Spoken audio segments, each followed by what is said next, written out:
Ready for an accounting date with an expert bookkeeper? Sign up for a fourth quarter fling. I'll send you a customized workbook, expert insights about your business, and you get a one-on-one virtual call with me. Plus, an early bird bonus awaits if you sign up by October 1st. It's cuffing season, so let me take your business on an accounting date. Find all the details in the show notes and secure your spot now. Hey everybody, welcome to Money Through Ease. This is Reagan, your host, and this week I want to talk about a concept that I'm calling busy shaming. And I don't have any podcast notes for this. I'm going to go off the cuff, and we're going to talk about it. I often find myself coming up against this idea that I've got too much going on, I'm too busy. And what I mean by that is that I've got too many tasks on my task list. Now, I'm not one of those people that believes that at some point my to-do list is going to be a to-done list, as in I have done everything and there's no more things left to do. I don't believe that. I have all sorts of work that is recurring, meaning that it happens again and again. So for bookkeeping, that's obvious. I do bookkeeping every month. I have to reconcile people's accounts every month. I send them financial statements every single month. I run payroll. That is a recurring thing. So like those tasks, and then like doing my marketing, those are going to always be happening, right? I'm not necessarily talking about that, even though I kind of am, but I'm talking about all the other little tasks that just kind of pop into my head and I'm like, oh, that's right. I need to take care of that thing. Or I want to add this on my to-do list, whether it's a one-time task or it's going to become yet another recurring task that I need to do. When I look at my calendar every week, see what's going on, who I'm meeting with, what kind of work I'm going to be doing, because I plan everything out on my calendar, I look at my calendar and sometimes I'm like, holy crap, I've got so much going on. There was a week not too long ago that I had like 4 guest podcast recordings scheduled where I was doing interviews with other people for their podcasts. And it was 4 in a week. And I was like, oh my gosh, this is too many.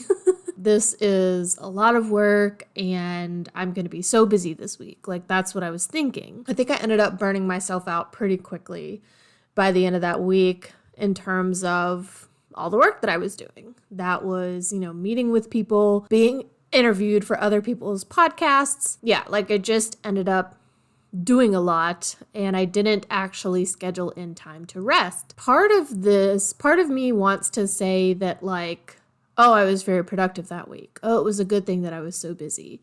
Like it was a good thing to have a lot to do, to have a lot of things on the calendar, to have a lot of people to meet with and talk to. A lot of work needed to be done. And so part of me wants to delight in that busyness, right?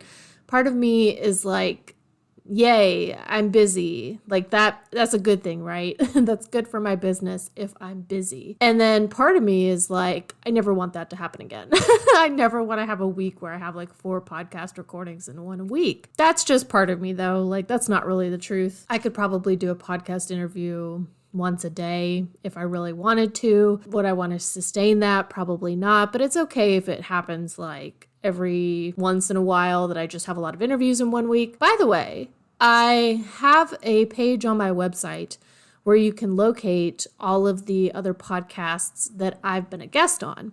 If you go to my website, alleaseaccounting.com, and then you click on the top menu and you click on podcast, one of the first things that you see is a link to go look at all of the podcasts that I've been interviewed on as a guest. And I'm updating that list all the time because every week I'm doing podcast interviews with other people in addition to recording, obviously, the Money Through Ease episodes.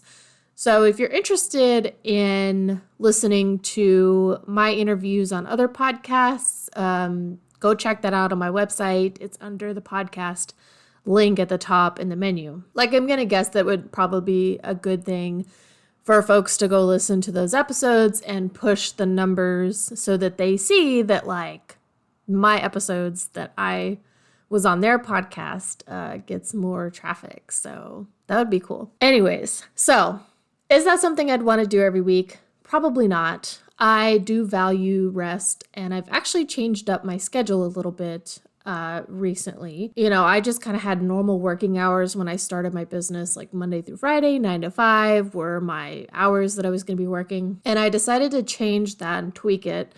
And I have changed it a little bit along the way, but right now I'm trying something new where I'm going to not really work on Mondays at all. I record my podcast episodes on Mondays for the following week's Friday release. Other than that, on Mondays, I just kind of like do my own personal finances, paying bills and stuff, kind of like getting my house in order. So my husband goes to his job on Mondays, obviously. So, if we spend the weekend together, then he goes back to work on Monday and I get some like alone time without having to work. So I'm not taking Mondays completely off, but I am not going to work as much on Mondays. And then I also adjusted my work hours for the rest of the week. I want to have more time in the morning to kind of like wake up and have breakfast and drink my coffee and record some TikToks and all that.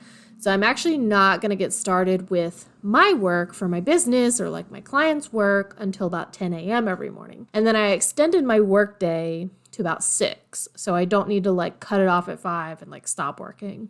Now, there will be days that I don't feel like working till 6, and that's perfectly fine too. But that's kind of what my schedule is going to look like from here on out. All of this to say, as a business owner, when you are deciding when and how and where you're going to work and what you're going to do, you get to just like make those choices, right? You get to decide for yourself how you want to work and when. And that can really depend on maybe your client's needs or the type of work that you do. But I want you to consider that it should be based first on how you work best. Like, what time of day do you feel more energized? What time of day do you prefer doing different types of work? If you like meeting with clients first thing in the morning, set it up so that clients can schedule time with you first thing in the morning. If you can't stand the thought of talking to another human being until 11 a.m., don't accept meetings earlier than that. It is okay to like have those boundaries for yourself. I want us to all explore what we mean if we find ourselves saying, oh my gosh, I'm just so busy right now. Like, what does that actually mean? And how does it make you feel? So for me, whenever I say, oh my gosh, I'm so busy this week, usually behind that is I just have a lot of things that I need to get done. And it's not even things that actually truly need to get done. Like, there are things that need to get done as far as like payroll and sales tax and the bookkeeping that I do each month. Some things are on pretty hard deadlines that are externally set, which means that I don't set the deadline. And then there is a lot of work that I do, even for my clients, that I get to say when I'm going to have it done by. And therefore, I'm in control of that and I can change it if I want to. But a lot of what I do is based on my own deadlines. And so if I'm telling myself I'm just so busy and I have a lot of things to do by a certain date, like I'm imposing that busyness on myself. How is that like making me feel? Most of the time, whenever I think about how busy I am, I feel anxious, and it doesn't usually lead to me actually doing work. It leads to other things to kind of soothe that anxiety. And so work doesn't get done. So instead of constantly thinking about how busy I am or constantly kind of putting these self-imposed deadlines on my work that doesn't have an external deadline, instead of doing all of that, I can just decide that it's okay that I get it done when I get it done. And I can just decide when I want to get it done instead of telling myself I have so much to do and not sitting down and scheduling the time to do it. I can move a deadline if I need to, depending on what it is. Usually it is the case that I have control over when it needs to be done by, quote unquote. And to me, like, that is the beauty of entrepreneurship, and also like it's a double-edged sword, right? We don't have anybody else really dictating to us when something needs to be done. Now, for my services, I do have clients that are like, oh, I need to have this by this date. Can you help me with that? And then it's up to me to say yes or no. And I can totally turn it down. I can say, like, I don't think I'll have the capacity to have it done in the time frame that you need. And it's like good for me to communicate when that is the case versus taking on something that I don't think I'm going to be able to get done for them, and putting myself in a position where I'm going to be stressed out and overworked to get something done to like make somebody else happy. Like, I'm not doing that anymore. Yeah, like I just want to think about what it means for me to be busy. Is that a good thing or a bad thing? Does it actually have to be such a binary good or bad judgment? And what can I say instead? Like, what should I say about the nature of my work besides whether or not I feel busy or I feel stressed or anxious about what kind of work needs to be done? You might think that being busy is good. Like, if I'm busy, that means I've got a lot of clients to take care of, which means that I'm making a lot of money. Or maybe you're like, I'm extremely busy with all of the administrative tasks that my business requires me to do, like marketing, like bookkeeping, like just the general operations of running a business, maybe managing employees. Like, none of that is paid work, right? Like, nobody's paying you directly to do that work. That's just part of operating a business, is doing those tasks. There's just not really a way you can get around it. It has to be done. So it's either done by you or you hire it out or outsource it, but it's going to be done. So that's not work that you get paid to do. And maybe you're thinking, well, I'm super busy and I don't have time to actually bring in new clients or bring in new customers or new business. I don't have time to actually work on the client work that I do get paid for. And so busyness might be a problem for you. Busyness might mean that you delay how often you get paid or whether you get paid on time. That's not really the case for me. Whenever I think about how busy I am, it's not usually associated with money. Like, I don't connect busyness with like, I'm making a lot of money or I'm too busy to like do the work that's actually making me money. Like, I don't have that association. I associate busyness with my own levels of energy and my own ability to do work without overextending myself, and also have time built in for rest and for personal stuff and just doing things that are not working. Yeah, like I just don't have that connection to like a monetary value with busyness that other people might have, as I've explained.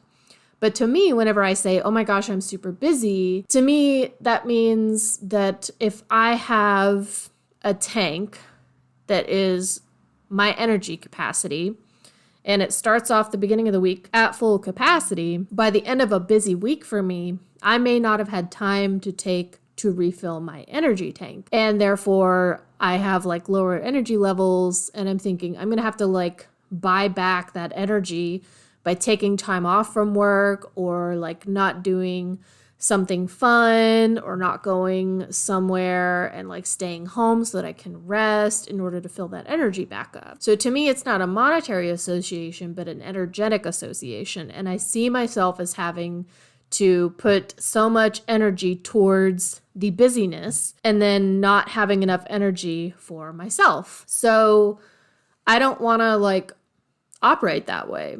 I don't want to constantly give and give and give to my business and work through feeling tired or exhausted and put myself even further at like an energy deficit. I want to be able to schedule the time that I need to rest so that I can show up to my business when I'm scheduled to do work at full energy capacity. And then I do the amount of work that I need to do without totally depleting my energy storage.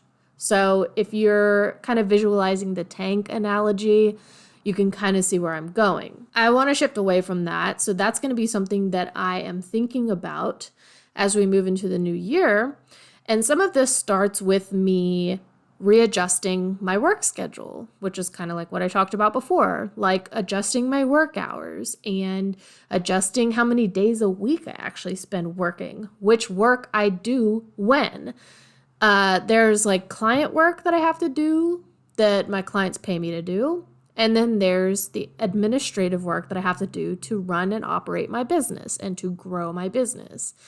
and keep everything paid and online. It might take some time. If you are starting a business, it might take you some time to figure all of that out. And it's really a trial and error, kind of like try something out, keep doing what works, change what doesn't work, but like isolating the variables. So if you know about like the scientific method at all, we want to start out with a hypothesis. We think that this is the case. This is the facts. And then we test it out, but we want to control which variable we're testing one at a time so we can see which variables actually have an impact on the results that we get.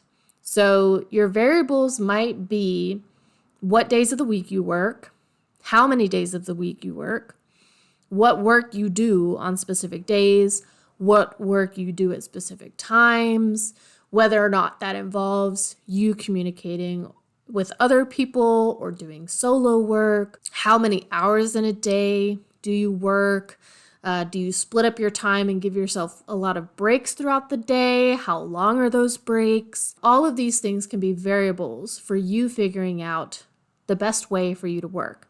And I don't think it's going to be the case that you will figure it out at any point in your business and then it will just never change again and that will always be what works for you. I don't think that's the case at all. I think it's going to be a constantly changing environment to adjust to your needs because as time goes on and we grow, our needs change, our bodies change, our minds change, and our businesses change. Like you're going to work completely differently when you're going solo versus if you have somebody working for you, like a contractor or an employee. All these things are going to change over time, but I think focusing on adjusting one variable at a time is the right way to go about it. It's the right way to figure out what's best for you and your business. If you're somebody that finds that you think or say a lot, that you're just so busy and maybe you can't keep up, or maybe you're busy with tasks that aren't actually making you money, sit down and kind of evaluate what's coming up, why you're thinking that, why you're saying those things, like what are the actual factors involved, and like analyzing that and evaluating that. And I'm going to be doing the same thing. I'm going to be evaluating why I have these thoughts about being so busy, this kind of like model of a tank of energy that I am, burning through. And I would love to share with you kind of what my process is with that. So I'll be doing that on the podcast. I'll be checking in and kind of letting you know where I'm, going with that, like how things are going along, what variables I've been changing, and what the results have been when I changed them. If you want to work on this together with me, I think a great time to do that together would be on my virtual year-end party, Fuck Off 2023. This is going to be a Zoom party. It's on December 20th at 1:30 p.m. Central Standard Time. And the registration fee for that is $69. So if you want to get registered for Fuck Off 2023, go to the link in the show notes or go to my website and you'll see it at the very top of my website right now. The registration link for that. By the way, you can totally deduct the cost of your registration for Fuck Off 2023. So there's no excuse to not pay for it.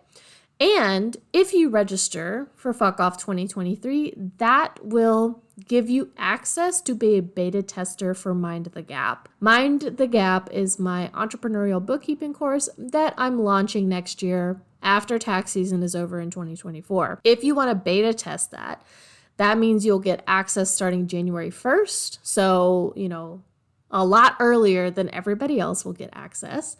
And then you'll also be invited to join in the community aspect of this work, which I am launching the community on February 1st. And what else? Oh, that's right. As a beta tester, you get over 60% off the cost of Mind the Gap. The beta testing offer is only available through December 31st. And that's why Fuck Off 2023 is so perfect, because not only do you get to claim your registration fees for that as a business expense, but that will allow you to also sign up for beta testing for Mind the Gap, which you get early access to. You get a huge freaking discount. You get access to the community starting February 1st. I don't want you to be doing entrepreneurial bookkeeping or just running a business alone, and that's why I'm building a community. And I want to teach you how to be more organized and how to run your business in line with your values. That's what Mind the Gap is going to teach you. It's a self-paced digital course. We're going to have audio lessons, video lessons, downloadable content where you'll get to kind of plug in and play with your own business numbers. And it's going to teach you my system and framework for doing bookkeeping and running a business. Get registered for Fuck Off 2023 at the link in the show notes. And remember that if you are interested in being a guest on Money Through Ease, I am accepting guest applications. That is, you can get on my email list and you'll see the links for that. For the application, it is an application process because I will be reviewing. And if I accept your application, then you'll be able to schedule time and we'll do an interview to be released on the podcast. So if you want to be a guest, check the show notes, get on my email list. Make sure you sign up for Fuck Off 2023. This episode is coming out on December 1st. So happy December, everybody. 2023 is almost over and let's tell it to fuck off. Have a great weekend.